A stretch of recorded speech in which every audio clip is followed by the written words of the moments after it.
Die laaste mens op hierdie aarde het een of ander faset in hulle lewe wat hulle wil verander, of wat hulle 'n verandering wil ervaar, ander belewenis, of wat fisies, finansiëel, emosioneel, liggaamlik, loopbaan, wat dit ook al is, gesondheid.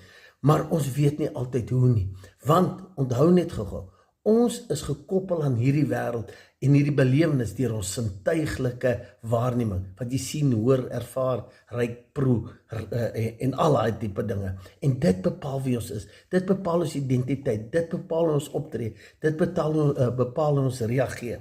Maar daar's 'n ander ding, en dit is die verbeelding. En ek het hoeveel keer al gesê, as jy iets in jou lewe wil verander, moet jy jou denke verander.